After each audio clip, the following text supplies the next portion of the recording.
In 2020, when the world was shutting down and everyone was terrified of touching doorknobs and breathing the same air as their neighbors, I was sitting in my childhood bedroom thinking about the one thing I had always been curious about: the dark web.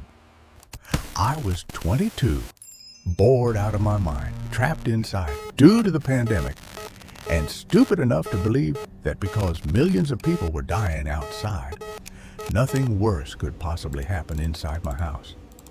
I'd always heard rumors about hidden marketplaces, illegal auctions, hacked databases, and the infamous red rooms that people swore were real, but everyone insisted were just creepypastas. Something about the unknown side of the internet fascinated me. How it felt like another dimension where normal rules didn't apply. So, one night, after hours of scrolling through conspiracy posts and watching videos of people claiming they barely escaped with their lives, I finally told myself, screw it, I'm doing this. I downloaded every VPN I could find, layered them like armor, and then downloaded Tor, the Onion browser. You sit right there. The moment I Don't clicked move or make a install, sound unless we my tell heart you was to. pounding so hard it felt like it was trying to escape my chest. My palms were sweating, my mouth was dry, and I felt this twisted mix of fear and excitement, like I was about to open a door that couldn't be closed again. But I kept going. I opened Tor and let myself sink deeper and deeper into websites that looked like they were built in 1998 and coded by demons. At first, it was the basic stuff: guns, counterfeit currency, hacked Netflix accounts, leaked social security numbers of people who probably had no idea their identities were being sold for the price of a pizza. I clicked through marketplaces that felt unreal, like a video game, except everything was painfully, disturbingly real.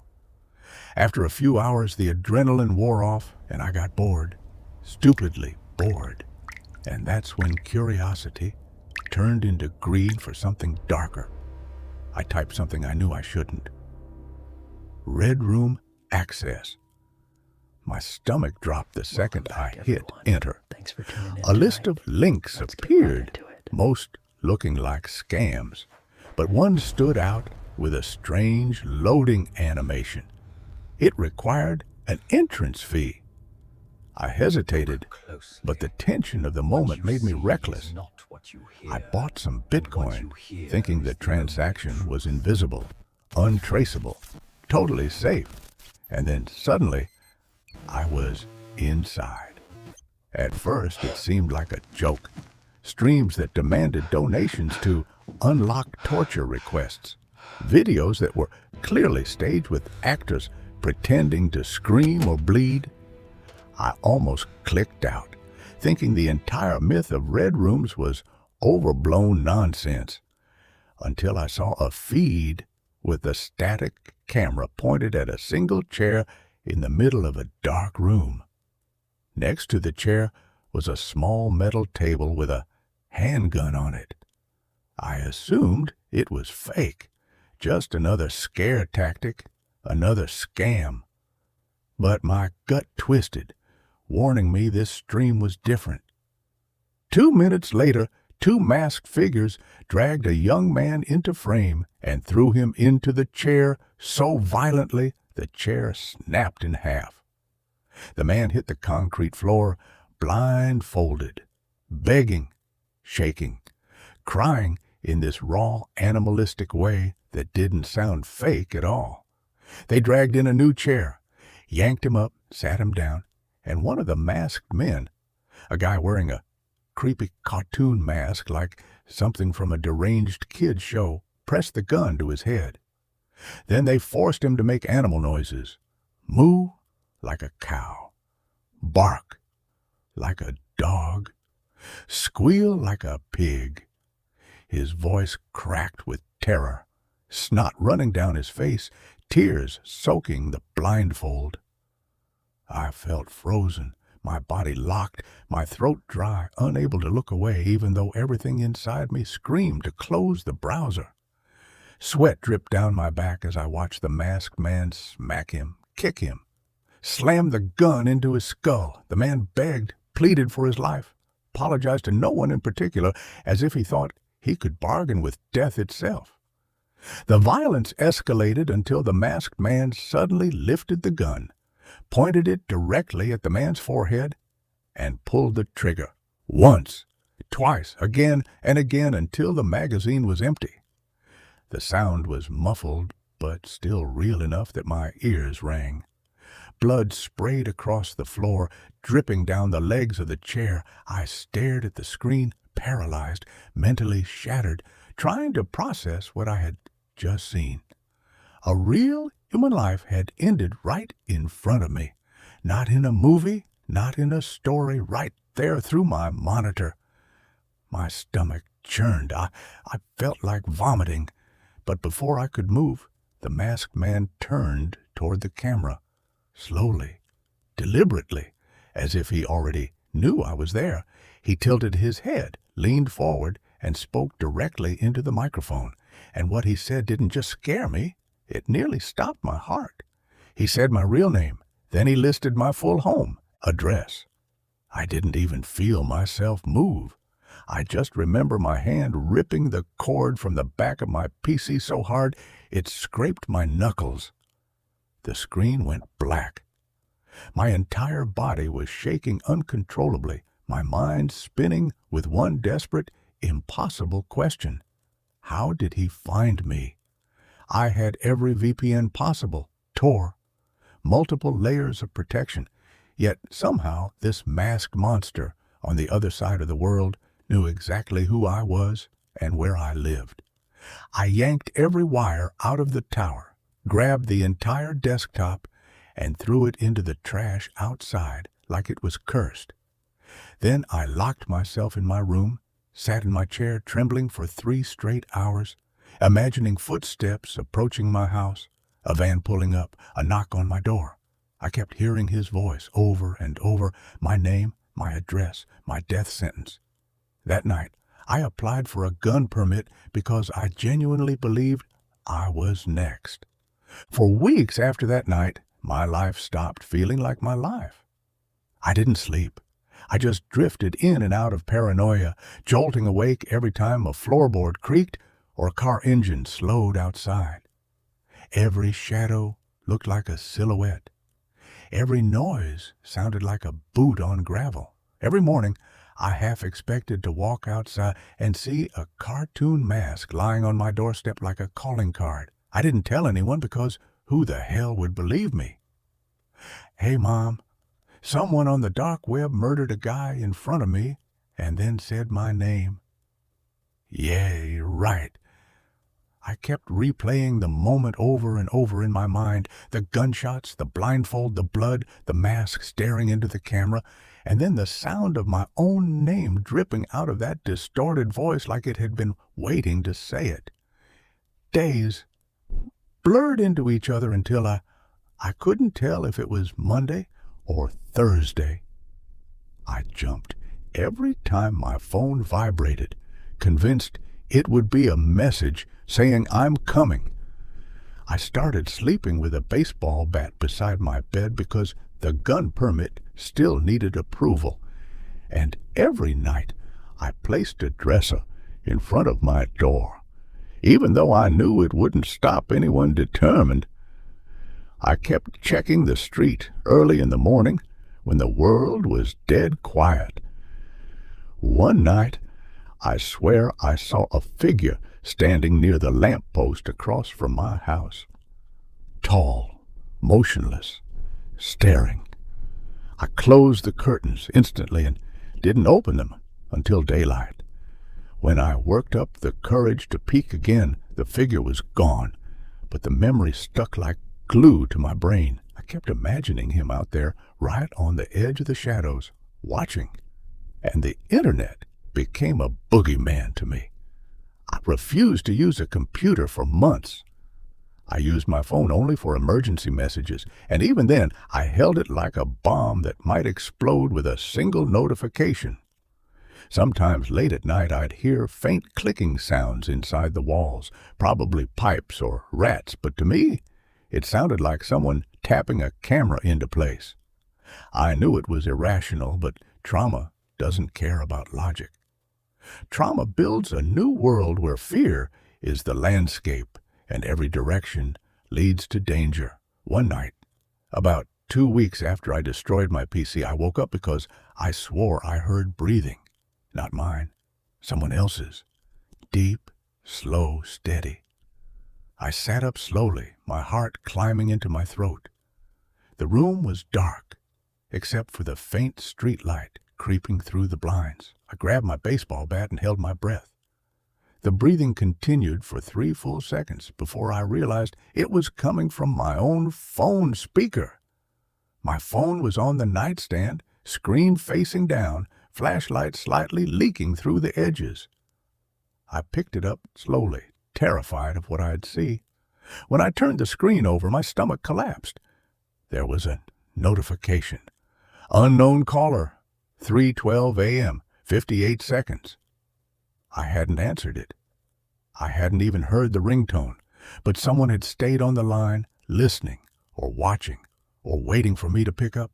I dropped the phone like it was burning my hand. I didn't sleep again that night. The next day, I called my phone service provider and begged them to change my number. They did. That night, I still felt the same dread, the same presence, like someone out there knew I was scared and enjoyed watching me unravel. Weeks turned into months, and slowly, painfully, life began to settle. I finally got my gun permit. I went to the shooting range obsessively until I felt confident enough to handle myself if the worst happened. I still kept my curtains closed, still double-checked my locks every night, still felt chills when I walked past the trash can where I'd thrown my computer. But time dilutes fear, and eventually the sharp panic dulled into a quiet, lingering unease. I convinced myself that maybe the masked man had only said my name and address to scare me. Maybe he didn't actually track me. Maybe it was a glitch or some kind of script or just my freaked-out brain misremembering. I wanted so desperately to believe that theory. And for a while, I managed to. A full year passed, then 2.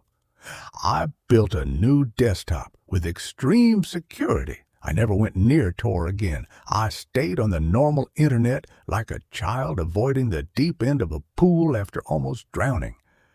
But even then, even after 2 years, sometimes the memory would surface when I least expected it. A random sound on YouTube that resembled his voice, someone wearing a mask in a Halloween store, a streetlight flickering in the same rhythm as the video, buffering the moment before the man died. And every time the memory resurfaced, my body reacted the same. Sweaty palms, racing heart, tunnel vision. But by the time the 3rd year passed, I could finally breathe again. I had almost convinced myself it was a nightmare, exaggerated by isolation and the stress of the pandemic. I thought I was in the clear. I thought it was over. Until one night, exactly 3 years after the Red Room incident, something happened that tore apart every ounce of peace I had managed to rebuild. I went outside to take the trash out. It was almost midnight. The air was cold, quiet, still. When I opened the trash can lid, something slid out and hit the pavement. I expected it to be an old bag or a piece of cardboard. It wasn't. It was the broken side panel of my old PC tower, the one I threw away the night I watched a murder happen. The metal was scratched, bent but unmistakably mine, and someone had written one word on it in thick black marker, I. My legs nearly gave out. Because I didn't just throw away that computer. I had thrown it in a dumpster 2 towns away. Yet here it was, waiting for me like a message from the past or a warning from the present. For a long moment, I just stood there frozen, staring at that metal panel lying on the ground at my feet like it had crawled back home on its own. The word HI wasn't scribbled randomly. It was neat, deliberate, written slowly by someone who wanted me to read it clearly in the dark. My ears started ringing, and for a second, I thought I might pass out. My first instinct was to run back inside, lock every door, and hide under the bed like a child, but my legs wouldn't move. I just kept thinking, he found me. After all this time, he found me again. I picked up the panel with trembling hands and looked around the street, scanning every corner, every parked car, every shadow. Nothing, just stillness so thick it felt staged. When I finally forced myself inside and locked the door, I leaned against it, trying to steady my breathing. 1,000 thoughts tore through my mind. Had he been watching me all these years? Had he ever left? Did he live nearby, walk past my house, stand at my window while I slept? I checked every room in the house 3 times, gun in hand, fingers shaking so badly I almost dropped it. I kept expecting to find someone hiding behind a shower curtain or crouched in a closet wearing that cartoon mask. But the house was empty, silent, too silent. The rest of that night I sat on the couch with every light on, my gun in my lap, staring at the front door as if it might burst open any second. I didn't sleep. I didn't blink. All I did was wait. In the morning, I went straight to the police station. I didn't care if they laughed or called me crazy. I needed someone, anyone, to take this seriously. When I showed them the panel and explained everything that happened, the officer on duty frowned and asked how something thrown away years ago could end up in my trash again. I told him I didn't know. I told him that was the whole point. They filed a report, but I could tell they didn't believe me. Maybe they thought I had hallucinated everything, that I was paranoid from isolation during the pandemic. Or maybe they thought I made it up for attention. Either way, they didn't investigate. They didn't drive to my house. They didn't check nearby cameras. They did nothing. So I went back home with the same fear I arrived with, except now it was worse, because I knew I was alone. That night I sat in my bedroom, staring at the panel again. I kept running my fingers over the letters, feeling the indentation of the marker pressed into the metal. Whoever wrote it had strong hands, calm hands, not rushed, as if they weren't afraid of being caught, as if they knew they wouldn't be. Weeks passed. Nothing happened. Not a sound, not a message, not a shadow outside my window. Slowly, my terror twisted into confusion. Why leave the panel and disappear? What was the point? Was it a warning? A game? A reminder that he knew where I lived and could reach me whenever he wanted? The ambiguity ate at my mind worse than direct threats ever could. Every morning, I checked the front porch before stepping outside. Every night, I walked with my gun from room to room like a guard patrolling a fortress. There were days I considered moving out of state, changing my name, disappearing completely. But something inside me refused. Maybe it was anger, maybe stubbornness, maybe the belief that running wouldn't save me, that he would just follow. Then 4 years after the night I first accessed the Red Room, something happened that broke me in a completely different way. I woke up to an email notification on my new computer. The sender was some random string of numbers. No name, no subject line. Normally I would have deleted it immediately, but something in my gut twisted the moment I saw the preview text. We haven't spoken in a while. My blood turned cold. I clicked it. There was no message, no text, no threats, no video, just a single attachment, a photo. With shaking hands, I opened it. It was a picture of me, not from years ago, recent, very recent. I was standing in my driveway, taking the trash out at night. The exact night I found the panel in the bin, the picture was taken from across the street. Slightly elevated, like someone sitting in a car or leaning out a window. My face was visible. The trash can lid was in my hand, and behind me, in the faint glow of my porch light, barely noticeable unless you zoomed in, was the metal PC panel peeking out of the trash. Below the photo, in tiny white text at the bottom of the image, was a single sentence.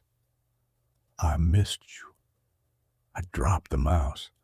I pushed away from the desk so quickly the chair nearly flipped.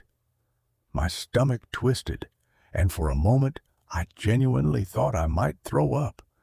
That email shattered any hope I had that this was over. He had been watching me, photographing me, standing close enough to capture a perfectly framed shot of me without me noticing. And not just that, he wanted me to know. He wanted me to feel him breathing down my neck even when he wasn't physically there. I slammed the laptop shut and backed into the corner of my room, gun in hand. Every instinct screamed at me to run, hide, flee the country, do anything to escape. But where do you run when the person after you doesn't want money, revenge, or anything rational? When the only thing they want is you? I don't know how long I stayed in that corner. Hours, maybe. The sun rose, and I was still gripping the gun, still staring at the laptop like it was possessed. Eventually, after the panic dulled enough for me to breathe, I opened it again. The email was still there, the attachment still open. But something new had appeared beneath the picture, something I swear wasn't there before. A live typing indicator, 3 dots. Someone on the other end was typing, slowly, intentionally, like they wanted me to watch. I sat frozen, unable to move, unable to look away as the dots blinked rhythmically.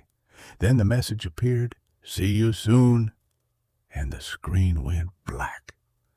My laptop shut itself down, not crashed, not powered off. Shut down like someone executed a remote command. I haven't turned it on since. I haven't responded. I haven't breathed properly in days. And now, every night, I sleep with my gun on the nightstand, staring at the door, wondering if tonight is the night he finally steps inside. Because one thing is painfully clear. He doesn't want to hurt me quickly. He wants to break me slowly. And he's not done yet.